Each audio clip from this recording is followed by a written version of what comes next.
Hey guys, this is Lee with Lord's Chimney again. And today I have a special guest. It's Edward Robinson. He is an inspector. And to be quite honestly, guys, this is the guy who inspected my house before I bought it. So lots of respect goes to him. Hey, Edward, tell them about yourself.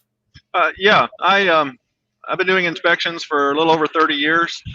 Got into the inspection business. It's a family-run business, professional engineering inspections. My dad started it in probably actually the late 70s. Professional engineering inspections was incorporated in the mid 80s. We went through a couple of name changes because we couldn't get the names we wanted when we incorporated. I kind of got into it. I started U of H engineering in 87 and had to pay for it some way. So my dad offered me a job and started doing mechanical electrical inspections. And as I worked through, I started being a EIT for him even before I graduated, kind of. When I graduated, it's kind of what I was doing, and I was making pretty good money at it, and I enjoyed it. So I really just kind of stuck with it. I'm a mechanical engineer by training and worked in construction for 30 years. So I've had my PE for about 20. Cool. Brings up a question. What does PE mean? Professional engineer. In the state of Texas, you can have an engineering license, but you can't call yourself a PE without passing the state boards. So you have to pass the state boards to put a seal on things and to sign things as an engineer. It also requires some design experience and field experience. Sure. When it comes to like a home inspector or your kind of inspector, what makes you different than a traditional home inspector? Probably the critical thinking aspect of it. We come in and look at a building, and you probably saw when we did your inspection, we came in and look at the building to provide you with an understanding of its condition. And that's from a performance standpoint. So we understand how buildings, structures, and foundations perform, how equipment performs. We're not doing a code inspection, although we include some of that. But I think it's the ability to come in and see several different things, put them together, and then write a comprehensive report that so you understand it based on the bits and pieces that we collect and put together. A lot of times the state inspectors, they don't have that skill set. Some do, but that's what engineers actually bring to the table in general. Cool. If I was buying a home, what advice can you give me on how to pick a home inspector, or should I look at someone with a little PE thing after their name? Yeah, you should always look for the little PE thing after their name. In fact, I'll give a plug to NABE, the National Academy for Building Inspection Engineers. I sit on the board for that. It's a nationwide organization. They have a search engine on their website that can provide you with an engineer local to you. It's not a very big organization, so there may not be one real close, but it's nabie.org. If I were picking a building inspector, engineer or not, I would probably look at the report quality they're putting out. In Texas, state inspectors have to follow a mandated form, which is kind of pretty bad, actually. It's hard to read. It's parsed very poorly, but you can see that some inspectors make better use of it than others. I would also look for referrals from individuals that have used them. Probably would stay away from specific referrals from realtors to some extent. I would vet them out pretty good. And realtors lists are okay, I think, because they usually give you a slew of people and you can vet through them if you want. Cool. Once you hire your home inspector or inspector in general, what should you expect? What are they supposed to do? Well, they're supposed to provide you with an opinion and supporting information on the performance and condition of the foundation, roof, structure, general maintenance, mechanical, electrical systems, that kind of thing. That's what I do as an engineer.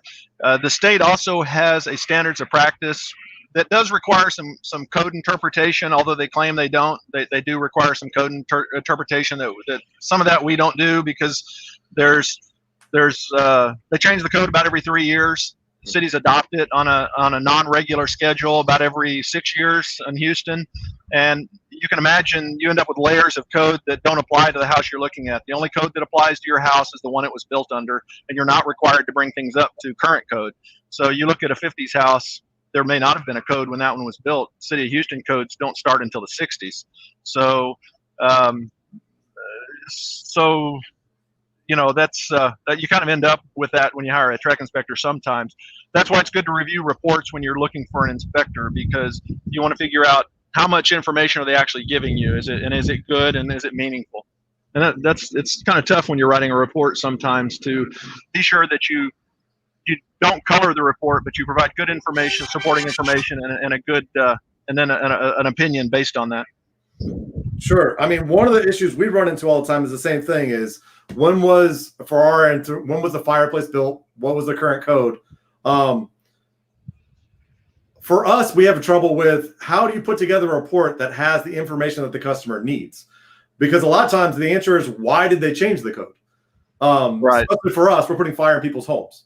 So we have to go over that over and over and over again. Do you spend that amount of time with customers, or do you normally do inspections when they're not there? How do you cover that kind of stuff? Well, I tell you, with COVID, we do stuff when they're not there. Most people don't want to be at the inspections anymore, and that's kind of a detriment. We usually try to drag our clients around and show them stuff so that they ask us questions. We cover a lot more information when we can do that. As far as the code application, if you're designing it or repairing it, it's current code. It has to meet current code. If you're looking at it, if we look at something and we think it's currently dangerous and it did or didn't have a code applying at the time, we just tell them what we think about it, and that's what we think. There's no standing for it. And I suspect you do that. Is that what you do? Right. It's a professional opinion. Yeah. Right. Yeah, but for them to understand the function of why this is the way it is, right, is always important. That's what we do too. So if we tell somebody something sagging, we tell them, what sometimes we'll tell them what the criteria is for allowable, and then we'll tell them, well, but over time, sometimes we exceed that and it's acceptable, or it's not acceptable, so. Sure. When it comes to home inspections, do you only need it when you buy a house? Should you be getting a pre-sale inspection? What is the appropriate time to do inspections? And I know you do more than just home inspections. Yeah. So, doing a home inspection, we don't do pre-sale home inspections for clients. We're extremely thorough. The problem is that you do run into a lot of gray areas. You can't take things apart. You have to base what you're doing on experience and what you can see combined. So sometimes we create a lot of concerns where I don't want to say where nothing exists, but our clients don't want to deal with them. They just don't want to. We find that we may recommend taking a wall down or something because we can see water running out from under it and we know it's rotted or something. But because of we don't want people yelling at us. I mean, nobody wants to have bad reviews or anything like that. And we tell them, look, okay, we'll do it for you, but you won't like the outcome of it. We are going to find some things, and they expect you not to find anything when you're doing a pre-sale inspection. So I don't like to deal with that kind of a backlash. But we do other inspections. So what we do when a client asks us to do a pre-sale inspection, we talk to them about what they're concerned about. Because if they're concerned, for example, their house won't sell because of foundation problems, we do a foundation evaluation. Or if they have a sag or a roof problem, we can parse it out a la carte. Trek inspectors, for the way the law is written, Trek inspectors, if they're doing it pursuant to the purchase or sale of a house, then they have to follow a form. We don't have to do that. We can parse things down to the nuts and bolts as far down as you want to go. So what you're saying is you don't have x-ray vision? I don't have x-ray vision. Yeah, let me know when you come up with that. That would be helpful for us as well. We both make a lot more money. Exactly. Yeah. When it comes to home inspections, when it comes to inspections in general, I know you, like us, that there's people love to tell tales. What is the funniest thing or situation you've been in at a home inspection? Yeah, you sent me an email on that. I had time to think about it because nothing seems funny to me. I'm an engineer.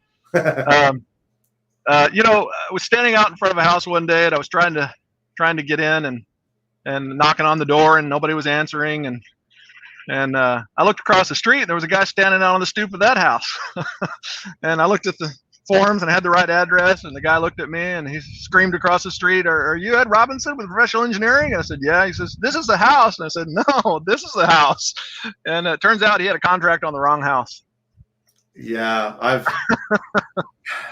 unfortunately, we've taken the wrong chase tops or tops off of chimneys and then figured out it was wrong and had to put it back or replace it new.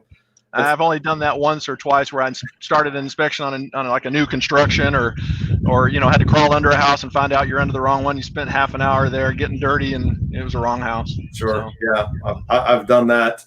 Unfortunately, if you do enough, eventually something like that happens. Yeah. Yeah, absolutely. All right. Go ahead. Yeah. No. What are we missing? What do you need to tell our viewers? Kind of closing comments. What do you think? I'm big on hiring engineers. So, and I'll tell you, one of the reasons I am is we do other things besides home inspections. We do some consulting work. I don't do a whole lot of structural design because I'm a mechanical engineer. We do assessments. We do some light structural.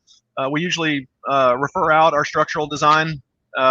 We sometimes do quality assurance for that design. But we do waterproofing design and specifications for roof and siding. The reason we're pretty good at that is because we see the failures. We can read through the manufacturer specs and we can kind of know what's going to work and what's not going to work in our climate. Usually the specs that a manufacturer writes are a little bit thin, and we fill in the edges for our climate and our area. They expect that, and we bring that into our inspection process too. So, if I see siding coming off the side of the building or some irregularity, I usually have a pretty good idea why it might be occurring because I've probably written specs for it, seen it go up, been in charge of it, and I kind of bring that to the table. So that's one of the other things that I think makes engineers a little bit more informed than home inspectors, aside from the 10 years of education and experience I had to get the license.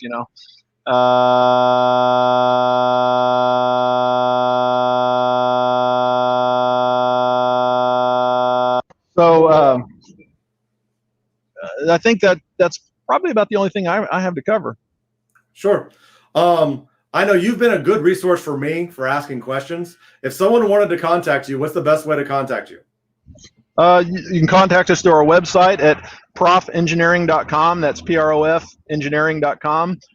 You can contact us through our Facebook page, and we're Professional Engineering Inspections.